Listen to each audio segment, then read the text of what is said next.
Welcome guys to my page. Today's topic will be Kerala gold smuggling and terror funding. So this is my website pushwrites.com. I want everyone to go and log in as a member, and there is also a Patreon page where you can contribute the small sums. I want as many as member to contribute rather than contributing large sums.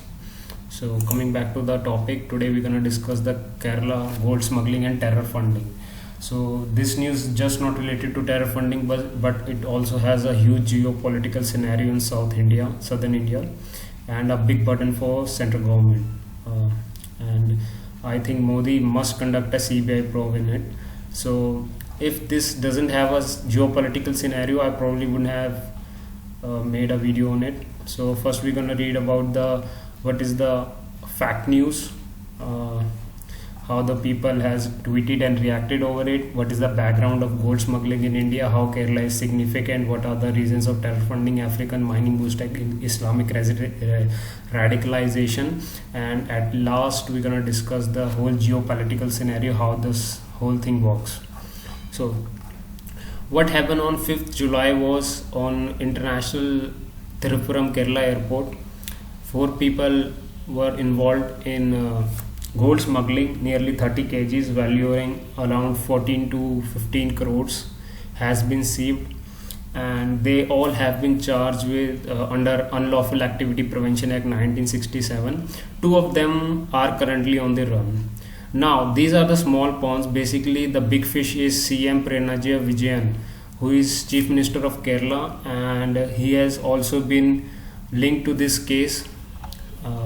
Now the gold smuggling has a long history in India. In India gold smuggling is very common. It is the top country where gold smuggling, it is known to be the most smuggled country in terms of gold.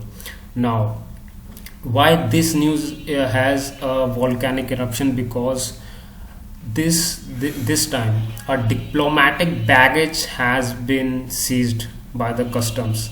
Now diplomatic baggage is different because this diplomatic baggage was from the diplomats of UAE. These are higher officials which represent the nations, and it is different from ordinary baggage, because diplomatic baggage passes through the green passage, probably the green path, and either they don't have to pay import duties or they don't have to do the custom clearance. Ordinary baggage goes through the red carpet. So basically this is the whole news. There is also a protest has been erupted near the CM's office. And now we come to the background of gold smuggling in India.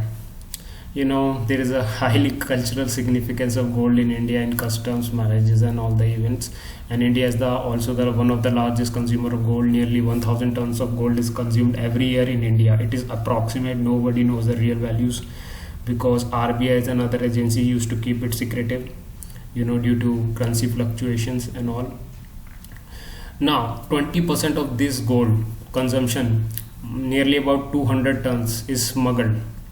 Yes, 200 tons of gold is smuggled in India every year, and last year 250 kg of gold has also been seized, and in this year, in the first quarter, I have seen the figures, nearly about 500 kg plus has already been seized in the first quarter alone in this COVID world. And basically the rate of 1 kg of gold is nearly about 50 lakh rupees. And now why does Kerala has such a significance? Because you can say gold is smuggled in India through all the ports, and basically it also smuggled through Nepal and also the Golden Triangle of India, Assami region, Myanmar border and Bangladesh border. But why Kerala is important? Because Kerala is known to be the gold capital of India, and it has the highest per capita expenditure of gold, which is nearly about 208 rupees per person, followed by other states like Goa, Karnataka, Himachal Pradesh and J&K also. So, and there's a Kalyan jeweler. It's an employer of 8,000 people in Kerala, and it has a revenue from gold trading revenues, turnover about 1.3 billion in last year alone. And so Kerala has a highly significance in GDP of the state, And why, but you want to know why there is a higher significance of this event? Because of the three reasons. One is terror funding, second African mining boost, and Islamic radicalization. And that's where our geopolitical scenario starts, because in early 80s and 90s what used to happen was there are a lot of migrants from country like India, Pakistan and Bangladesh who used to travel in the countries, Emirati countries, because they are newly oil rich countries and they need high level immigrants for their infrastructure building. And they used and then there were Wahhabis and clerics who used to allure these migrants to convert their religion into Islam and follow their preachings. Basically they want to promote that Islamic radicalization factor in everywhere. And I think Pakistan, India and Bangladesh and other countries, they are all been victim to this Islamic radicalization. And this happened during the time of the Cold War, where you know this radicalization was extreme at utmost, but nobody knew about it. Today everybody know about it, but at that time nobody knew it, and that put a whole dent on the world. Now this Muslim population grows year by year, and now currently 30% of terror funding in India is done through gold smuggling routes. And it is a double whammy, means Indian government, central government has been struck on the two ends. One, they are unable to stop this gold smuggling, and second, they are also losing central revenues of import duties of gold, nearly about 10 to 15% of the value of the gold. Now how this whole scenario takes place is like, because they are the major nine, I picked these 9 countries and they are the cheapest gold mine countries in the world. What they used to do is they mine from these countries, they smuggle to UAE and Emirati countries and then flown into India. Now let me take you the map, world map. If you can see, this is Brazil and the north country is Venezuela, and this Venezuela has the cheapest gold mine in the world, and also it has the highest oil reserves, and yet this country is failing, you know, just bad luck. And now coming back to Africa, this is Mali, this is Burkina Faso, this is Ghana, this is Cote d'Ivoire. No, if I tell you Cote d'Ivoire map is similar to India and Irish map, if you see, so must see the map of Cote d'Ivoire. This is Guinea, this is Ethiopia, Tanzania, and here down the stream is Zimbabwe.